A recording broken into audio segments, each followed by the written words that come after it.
Shalom and welcome to another in our series of podcasts from Temple Beth Am, a dynamic center for conservative Judaism in Los Angeles.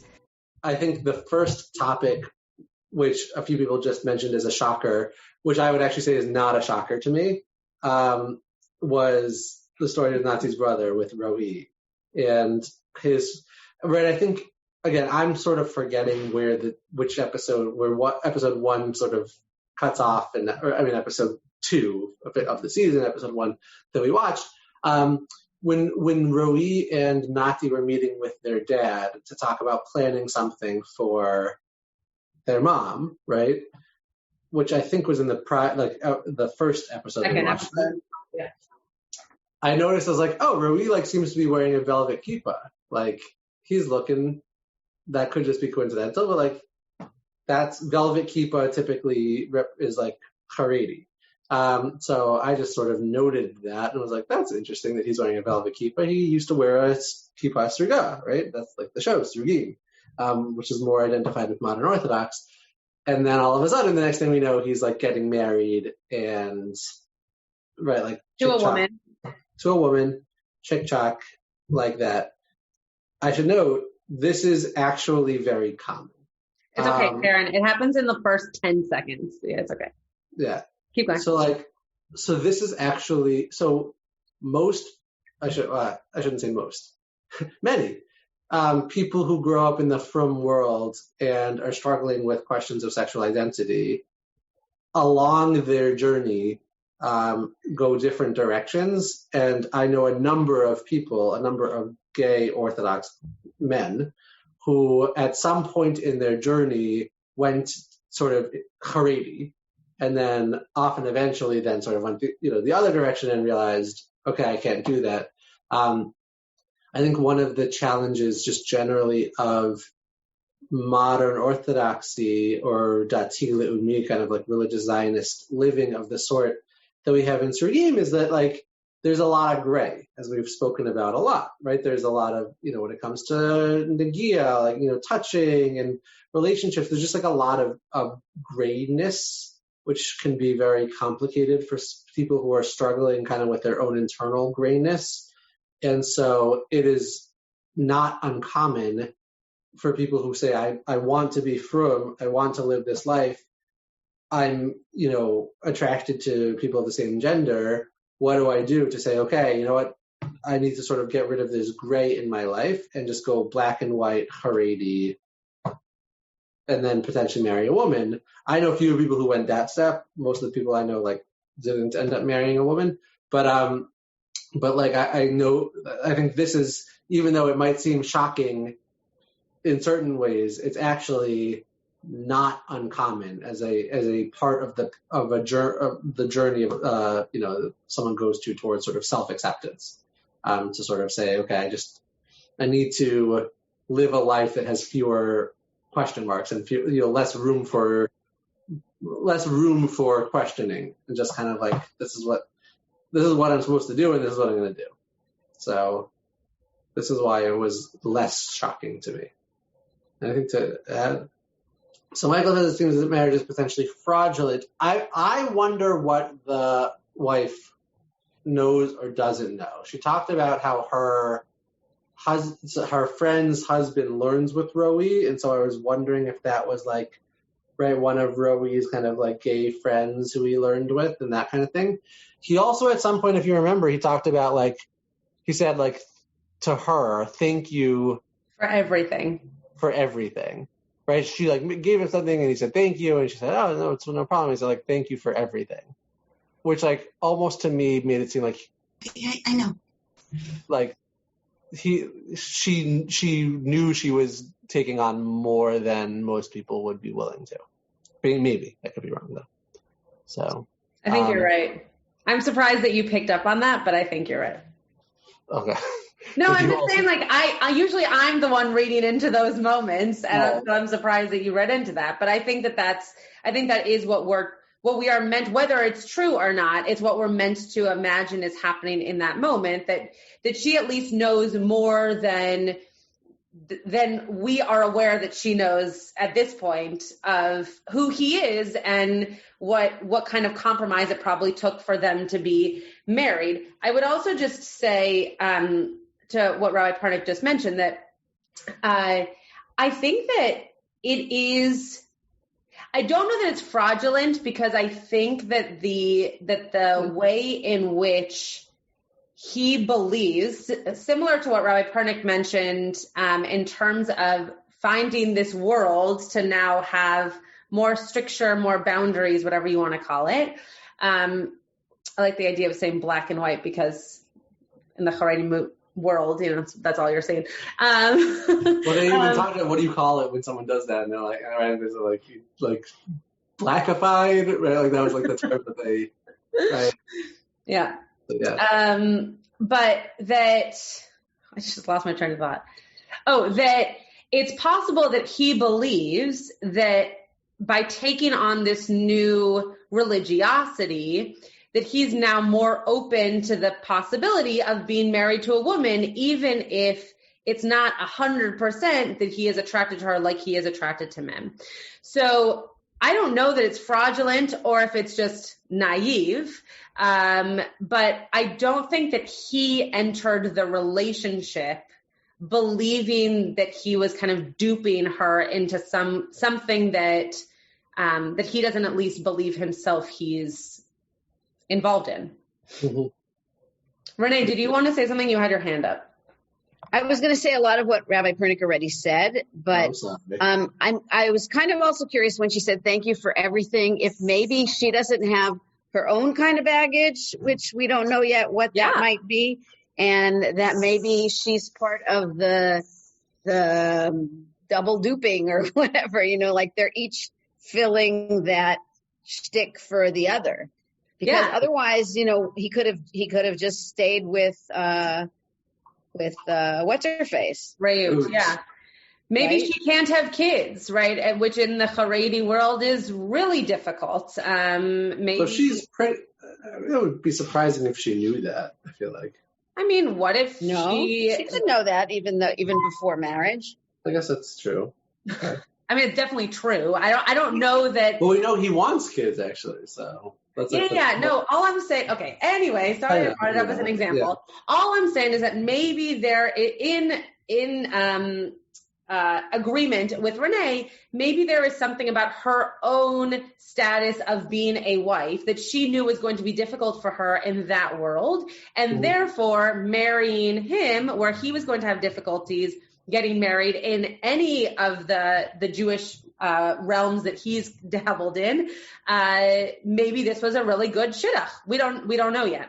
Debbie and Steve. So my family's in the Haredi community, and so it's very interesting, the dating. Yeah. So literally that's really typical, 3 dates. But when they go on a date, the purpose of dating is to see if you are on the same page. How many kids do you want? How many times a day do you daven? So it's possible that they discuss this, or it's possible that after 3 dates, they don't really know each other really that well, and they're going to spend the rest of their marriage getting to know each other.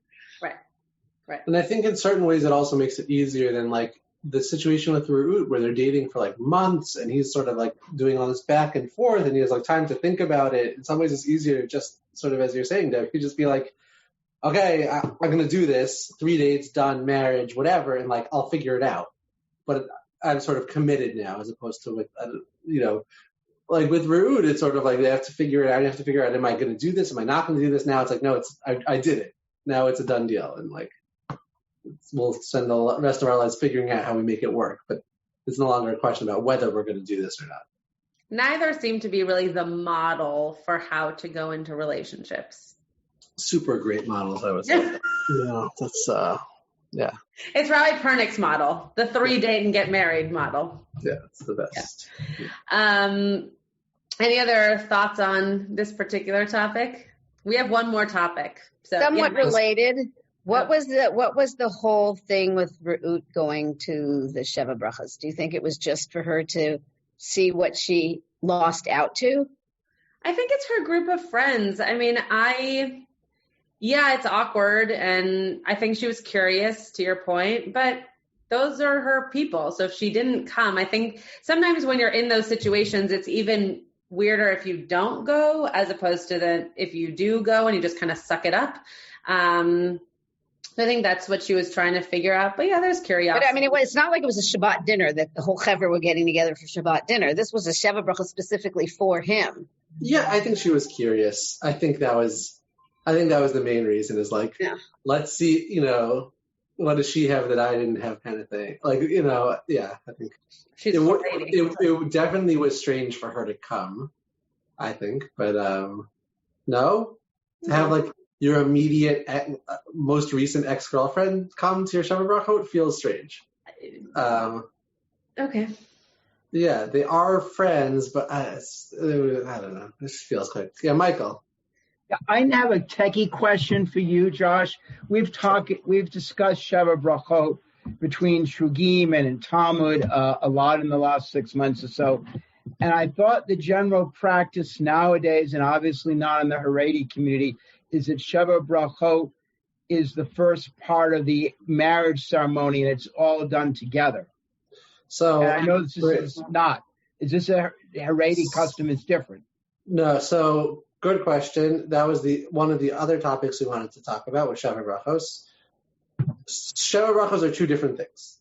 So at the wedding, there are two parts of the wedding. The first part is Kiddushin, which is the ring, and the second part is Nisuin or Eres, Chuppah, whatever you want to call it, Nisuin, Chuppah, which is under the Chuppah saying the Sheva Brachot, saying the 7 blessings over wine and so forth, right? That's part of the wedding ceremony. Additionally, there is a custom for the first 7 days post-marriage for a couple to gather, and some people do it all 7 days, some people do it just a couple times, so it's going to be a lot. But for people to host Sheva Brachos, which is not the wedding, it's sort of a celebration with friends and things like that. And the idea is you need at least one person at the meal to have not been at the wedding. It's called panim chadashot, sort of new faces. And then if there's someone who wasn't at the wedding, then you say the Sheva Brachot. Though I think they're actually, isn't the order not exactly the same? Like one person changes order from.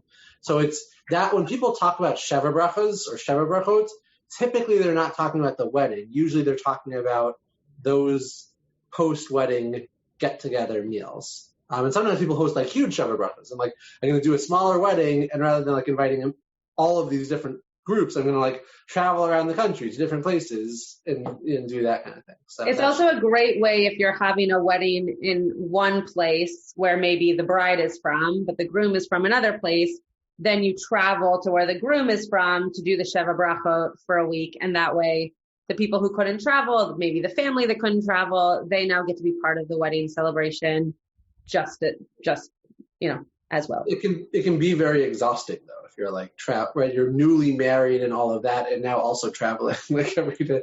It can be a lot, which is why a lot of people are like don't do all 7 days and things like that. Surey. Yeah. Okay, and it's also the time when husband and wife are not supposed to be together, intimate, whatever. So the Sheva Bracha is usually in the evening and when they're with people and things like that. Right. So, I think the idea that Surey is getting at is that after the first time a couple has sex, the woman enters a state of nida, even if she's not actually a virgin. She's halachically considered, right, to be a virgin and to have dam betulin. Yeah. And I thought it was betulin or betulo, but I think it's dam betulin. You're right. Yeah.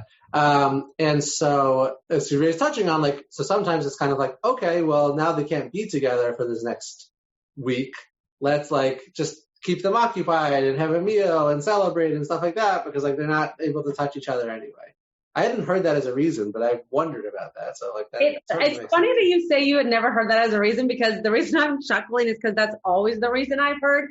And it's hysterical to me that you think that people who have never touched each other ever, right? So now they've like touched, we think, have had sex once, and all of a sudden you need to plan 7 parties so that they can keep their hands off each other.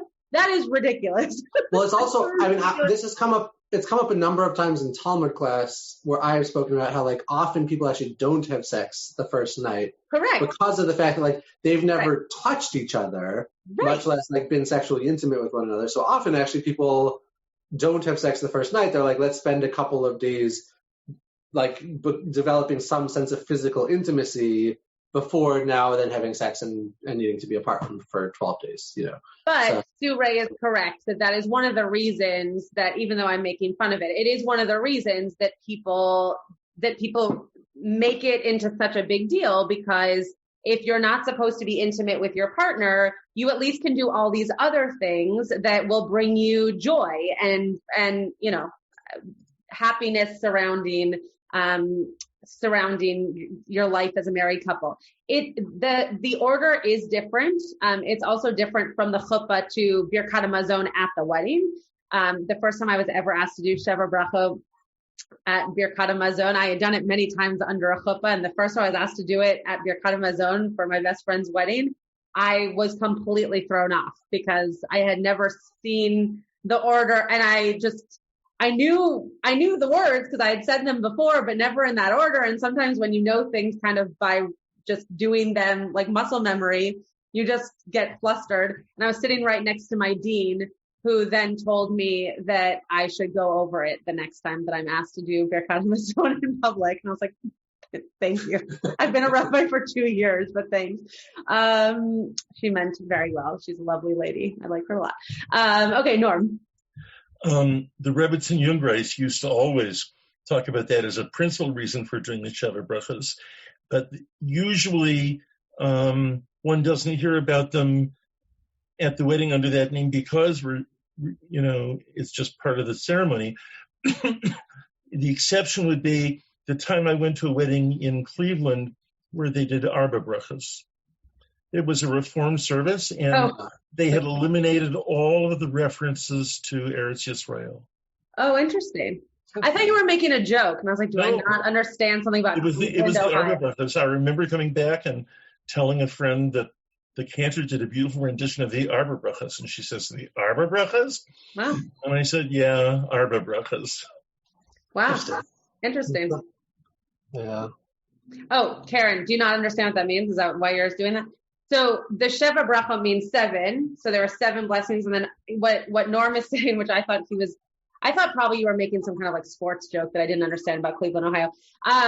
But what he was saying was that they did Arba Brachot, that they did 4 of the 7 blessings to make sure that they didn't do the 3 other blessings that mentioned of Israel.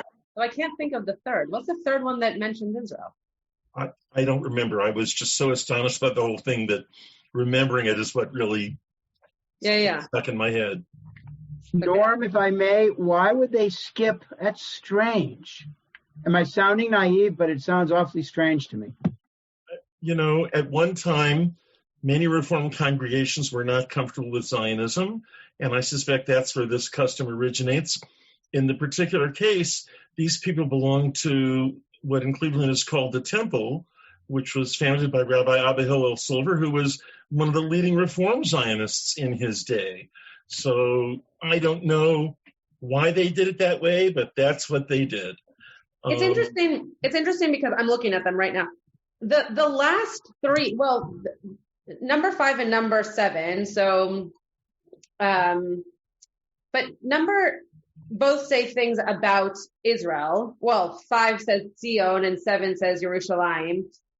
But 6 doesn't. But it says Gan Eden Mikedem, so maybe because it says Mikedem, I don't know. Interesting. It would be interesting to know if those were the 3 that were left out, because the other ones, I wonder if any of them had to do with Yotzer HaAdam. Anyway, I'd be very interested to know what 4 they chose.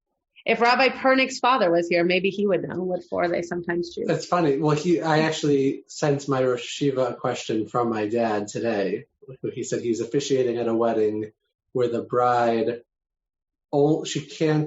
she only can drink water or tea as liquids. She can't drink wine, grape juice, anything that's not water or tea. Okay. So he asked what to do under the chuppah for that. We didn't talk about the blessings, but we did talk about the beverage. So what was the answer? It's a couple options. The bride doesn't have to drink, and also you can use beer, so you can use tea, essentially. Okay. Tea is just, whatever. But yeah, I guess the bride doesn't have, okay. Yeah, so. Other thoughts or questions about Sheva Brachot? Renee mentioned to me that she thought the thing with the box was really cute. Yeah, it was really cute. It also reminded me of like a camp icebreaker, but it was a really cute idea for a couple. And they said it made it more personal. I think it made it more personal for them, and especially since they're like a chevra anyway. It's like their close circle of friends. It made it more personal. Yeah, and they said such lovely things, which was so nice. I'm a fan.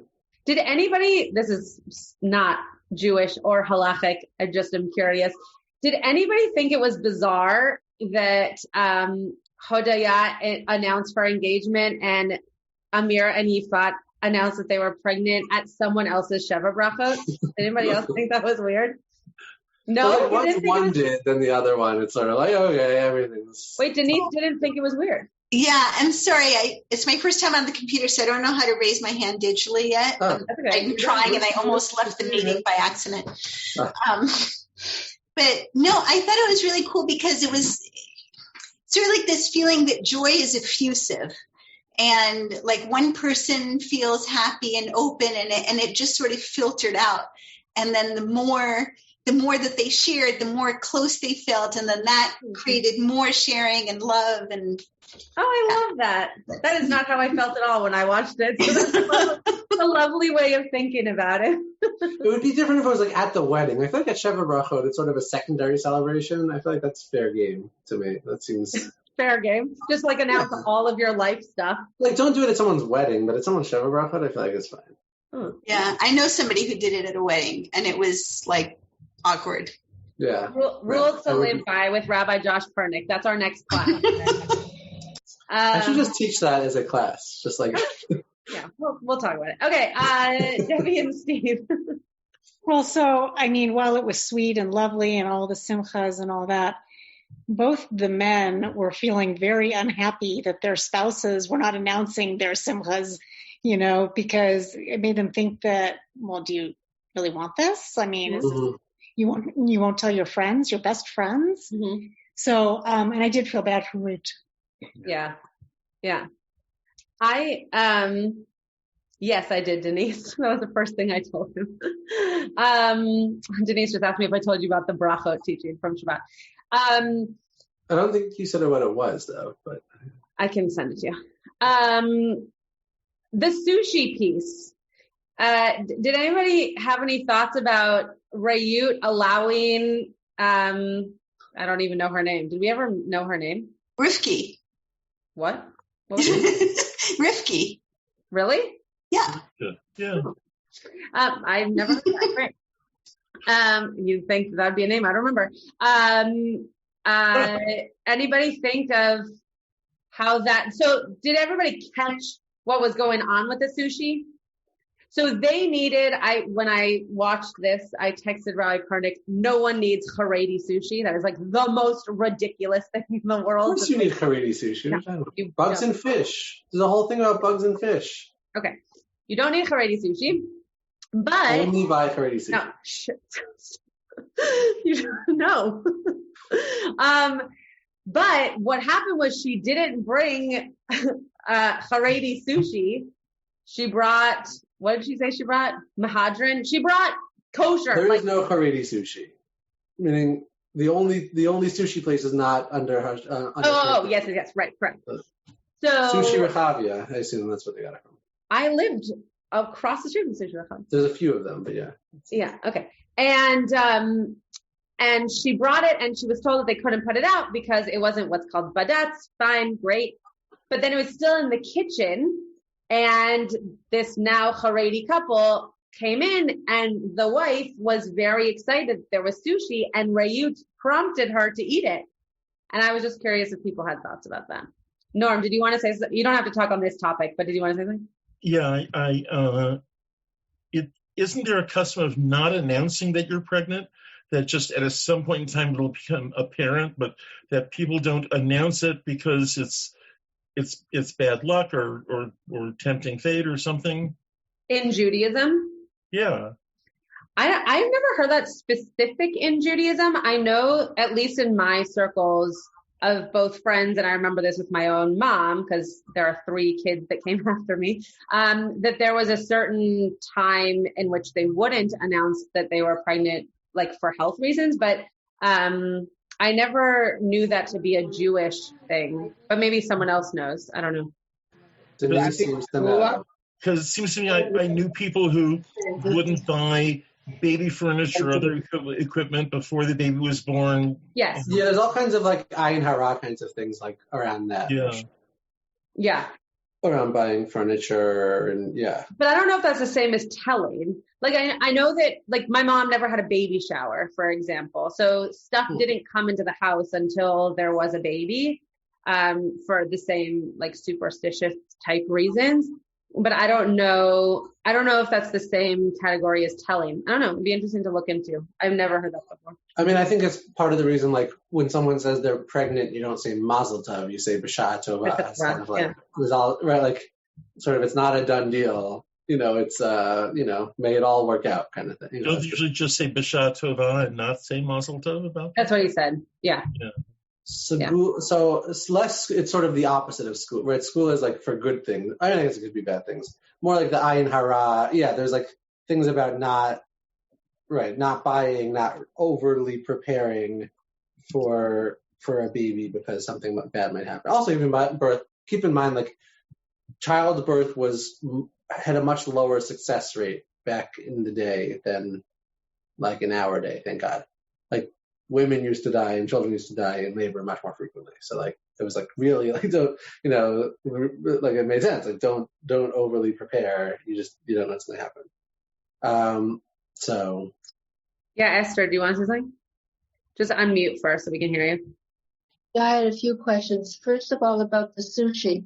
She said she brought it from a place that got everything that there was supposed to be before bringing it into the house. Is there a different place to buy sushi if somebody is ultra orthodox? So, go ahead. And the other thing, yeah. I was going to say, so Hodaya and Avri went to a place that was like glots everything to get their food.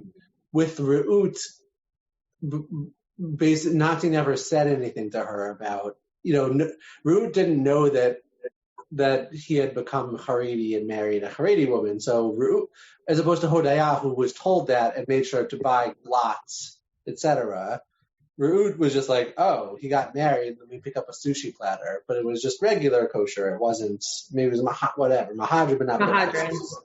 So Mahadra ben Apadat. Okay.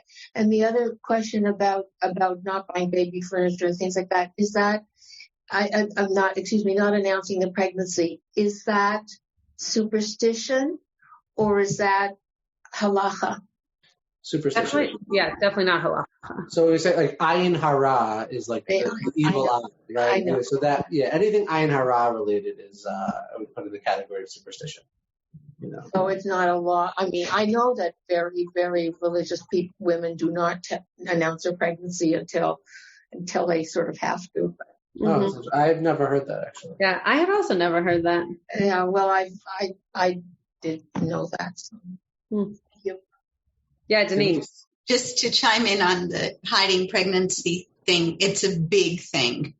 And people buy like different style dresses and they stand differently and they do all kinds of stuff. And then one day they're just huge. And like, wow.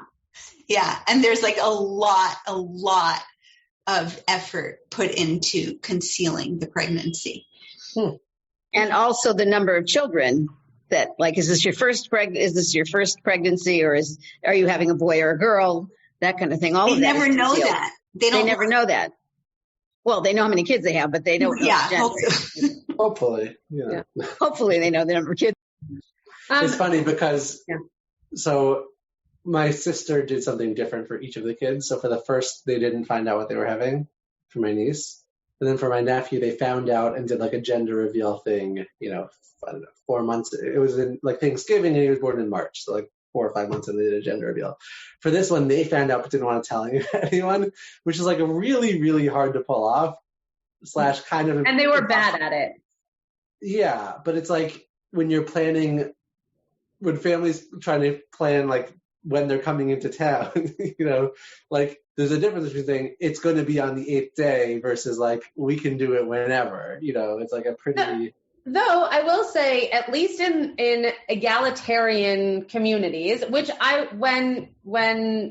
think we've told you this before, but Josh's brother-in-law and I grew up together, so we're very close, and I got the whole runaround of we're not going to tell you what we're having. Fine, totally fine. But then every time they would talk about this baby who didn't have a gender, it was very obvious what they were having. And in our community, if someone were to say either we're not finding out or we're not going to tell you what we're having, but on the 8th day, God willing, everything's healthy, we're going to have a baby naming of some kind, that actually works in an egalitarian community. No, right, so, I mean, even in Orthodox community, people will sometimes do that. And they do? They'll do simchat bat on the 8th day? Maybe not. I mean, if it's like a Thursday, maybe. I've certainly seen it. Okay. No, I have a friend. No, the friend who did it, it was a delayed one. So I had a friend recently who was, modern Orthodox, liberal, but it was a delayed baby naming. And in the email, it was very clear, like, we're not going to announce what it is, show up that morning, and then you'll find out kind of thing. So, so I feel like I don't know how we got on this topic. This has nothing to do with anything that happens in the show. But I feel like in today's modern world where you're trying to give a name to the baby on the 8th day, no matter if it comes with circumcision or not, it does work to be able to say. We had prepared a beautiful Bris Hashem service to use with a daughter, and then we kept on getting sons, and that's been for 2 generations now. Yeah. Exactly. Yeah, that's what my best friend also did. That as soon as she started pushing, she assumed that 8 days from then, if everything went well, they would have something.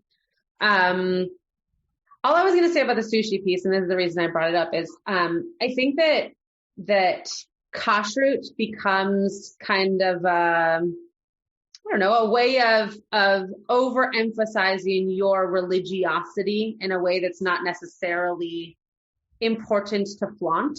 That when you show up with something, like even Hodaya and Avri were kind of making fun of it.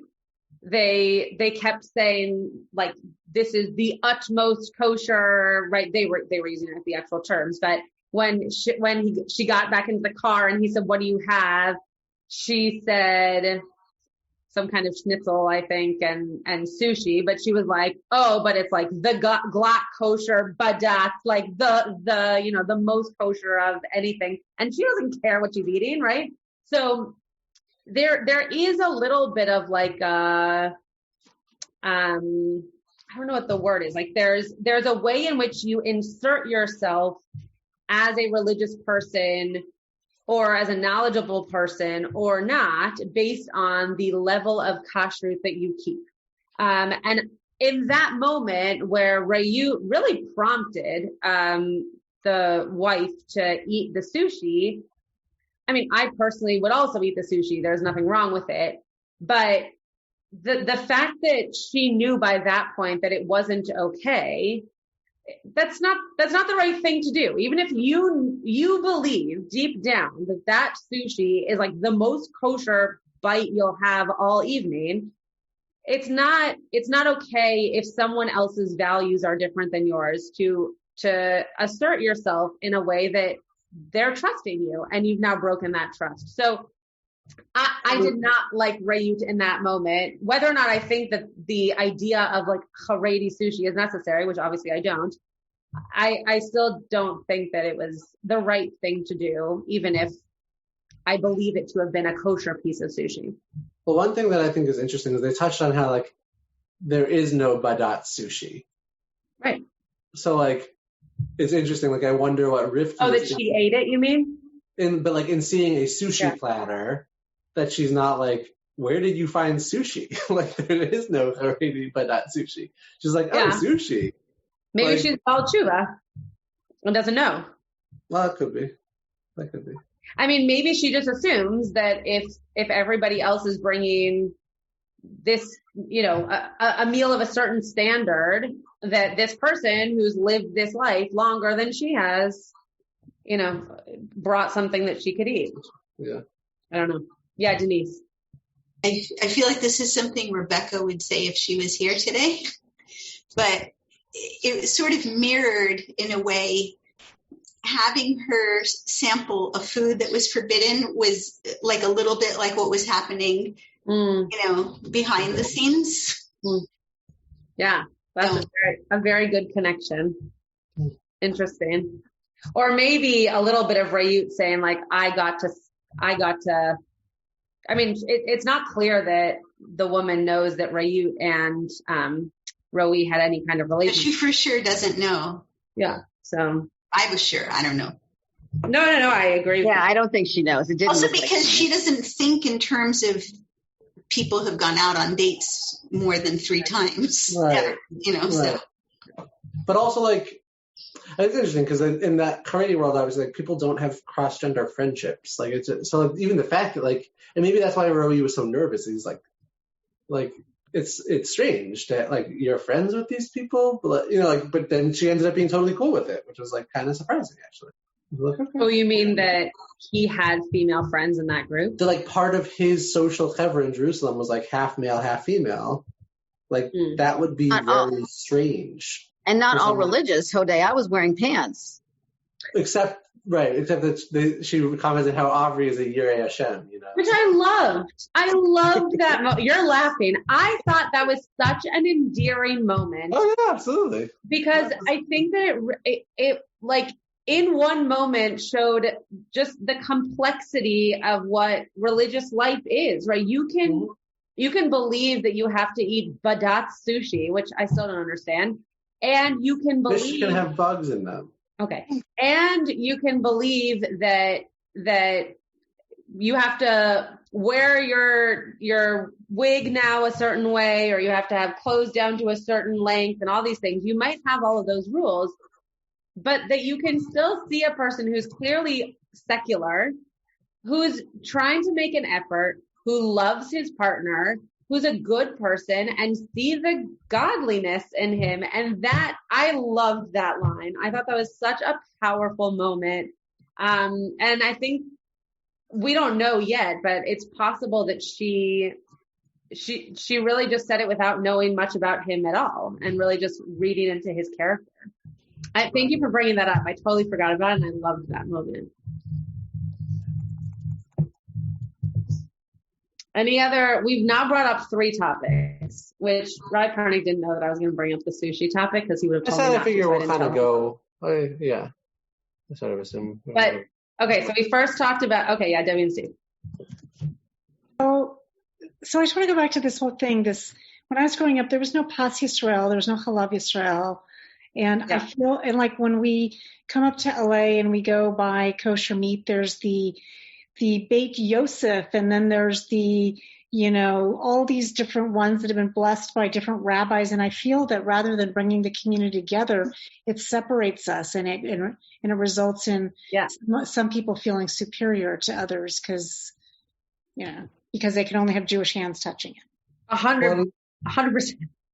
Also, when the Hasidism started off, right, there were sort of 3 areas of things where they made changes that ended up causing a really strong split between followers of the Baal Shem Tov and Misnagdim. One of them was shchita, the type of knives they used for shchita. I think it was the nusach, right, the prayer service, that there's a different nusach, different shchita, and I forget the third. But it does create different, if you're saying, the knives need to be a certain way, then that means, Hasidic people can't eat non-Hasidic people's shchita and vice versa, right? So it does serve very much to sort of divide communities. Maybe that's part of the point. even hechshers, right? And depending upon which hechsher, in California, if you try to print out a list of California hechshers, you'll go crazy. I mean, everybody on this Zoom probably has their own hechsher. I mean, when you look through that list, it is just, it's crazy making, because then you have to look up the rabbi, and do I know that rabbi? And should that rabbi really be saying to Trader Joe's that those things are, and what's a star and what's a tablet and what's a California? It is really crazy. Then you get started on California wine. Forget it. And then, easy.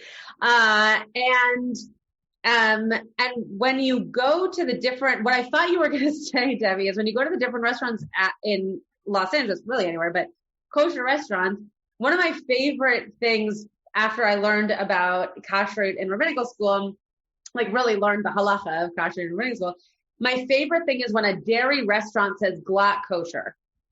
Well, that's not a thing. Your dairy products are not glatt kosher. They might be very kosher, but glatt they are not, because milk does not have lungs. So one of the things that to what you're speaking of is that these levels, the different vocabulary that we use around kosher eating does show a type of standard and hierarchy to where we place ourselves on the kashrut spectrum. Sushi, for example, is one of the things that when we were learning about kashrut, we were told is actually one of the safest, in terms of keeping kosher, one of the safest things to eat. Rabbi Pernick is trying very hard. I'm trying to find my names and buttons. We've had this conversation way too many times. You can mute yourself and make fun of me behind the muted thing if you want. That to eat sushi in a non-hechshered restaurant is one of the safer things in terms of kashrut to eat, because don't nod your head at me, because of the way in which it is prepared hygienically, but also because it's cold. I'm not going to go into all the halacha about it right now, but the reason that then watching this episode that they were talking about even mahadran sushi. I mean, sure, fine, great, mahadran sushi. I'm sure it's the same as, Sushiko and Meshuggah down the street. But when you then talk about having badats, like the most Haredi of symbols around your food, sushi, it becomes a ridiculous thing to me. So those fences around our Torah are prevalent in all areas, and kashrut is a big one. Now you can say anything you want about sushi, Josh. It can be your turn. Don't eat sushi in a treif restaurant. Knives are used with crabs, so don't eat it. Okay. Yeah, Michael. Just going to say that in Montreal we have, I gather you do in Los Angeles as well, kosher sushi restaurants. Yeah, we do. So they actually sell more than. It's a good place in Montreal. Sushi, but they specialize. You always call it, but it's good. Yeah, we do. We have kosher sushi. I think the point, and again, I'm not going to get into it. In fact, in Montreal. It's not our topic, but the point that my teacher was making when he was teaching us the halacha in terms of transfer is that if something is cold, the transfer of it, and also the way that they make sushi, which is wiping down the knife between the different fishes,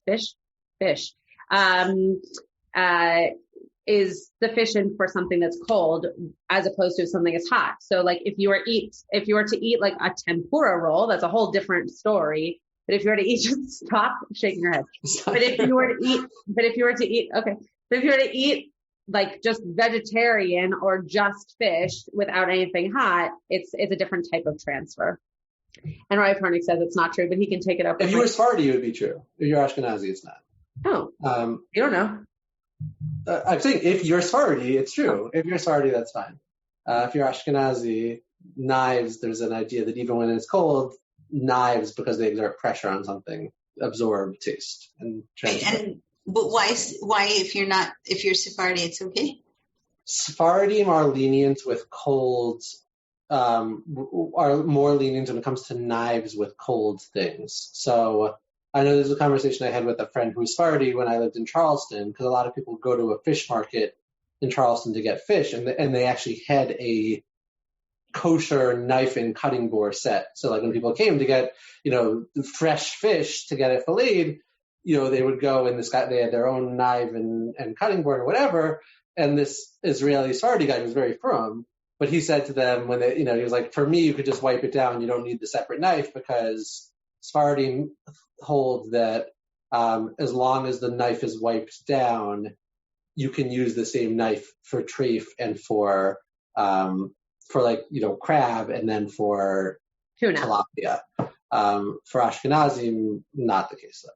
It's all in the same paragraph, so to speak, not actually, but all in the same spot in the Shulchan Aruch. It's just that one is said by the Ashkenazi posek and one is said by the Sephardic posek. So it's not, when you're learning halacha, you're seeing both. And then if you are choosing to only hold by your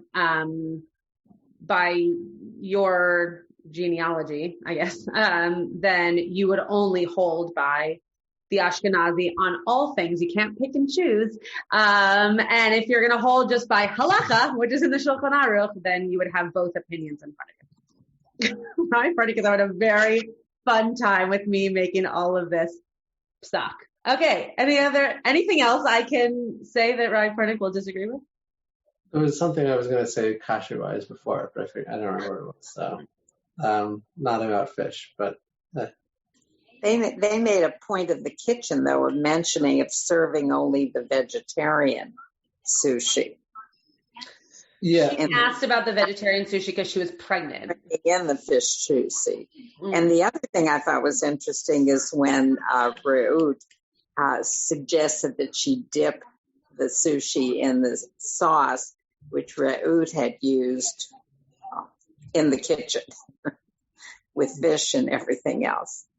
Yeah, so if she was worried about the contamination of the fish having been in the sauce, that could have been an issue. Yeah, maybe. Yeah.